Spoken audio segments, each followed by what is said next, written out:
Sinan Ulgen. He's a visiting scholar at the Carnegie Europe, specializing in Turkish foreign policy, and he joins me now via Skype from Paris. Really good to see you. I guess the question here is, for Turkey in particular, does this visit have to do with economic issues and challenges that the country is facing and building alliances with Saudi Arabia despite the past issues? There's certainly a strong component of economic expectations, but it's not only about that. It's also part of the reshifting of Turkish foreign policy that we have witnessed over the past year or so. After a decade of more aggressive, of more assertive Turkish foreign policy, which essentially ended in a situation that policymakers in Ankara decided that it ultimately was detrimental to the countries of interest, the fact that Turkey had been isolated regionally. And therefore, since the beginning of last year, there have been efforts to mend the relationship with the regional states. This has indeed achieved an outcome with the United Arab Emirates. We've seen an accelerated path to normalization with UAE. There's been overtures as well to Saudi Arabia, to Egypt, and to Israel. And now it seems that this process is also gathering traction with Saudi Arabia. Sinan, it's really interesting because, you know, the reporting is telling us that they might be signing agreements on energy, on security, and on the economy in particular as well, and that this is going to be the start of a new era, that we're going to go back to what we saw pre-crisis levels, in other words, of the murder of Jamal Khashoggi. What would that new era look like for Turkey and Saudi Arabia? Well, from the Turkish perspective, obviously, this would involve new and stronger economic ties.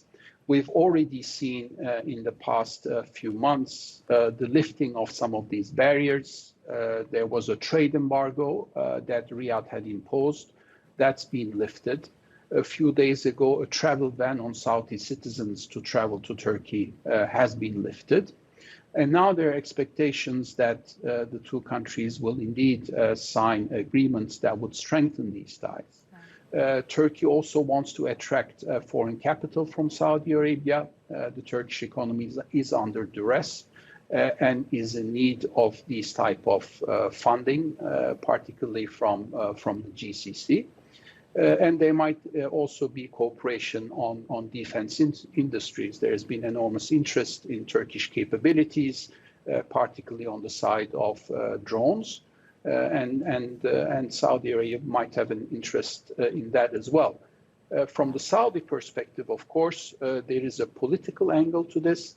The Crown Prince wants to demonstrate before he meets Biden that he can actually create a constructive relationship with many countries in the region. He was in Egypt before, in Jordan before, and now in Turkey.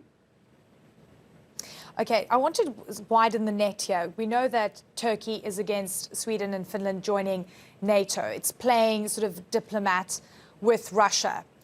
It has, you know, voiced its concerns with the West and the US specifically.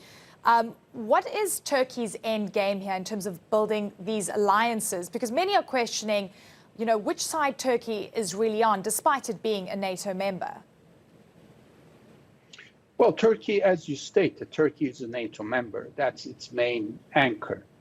But over the years, the Turkish policymakers have tried to diversify Turkey's relationship by building political and economic relations with other non-Western powers, particularly Russia, to a lesser extent China, but also some of the regional countries.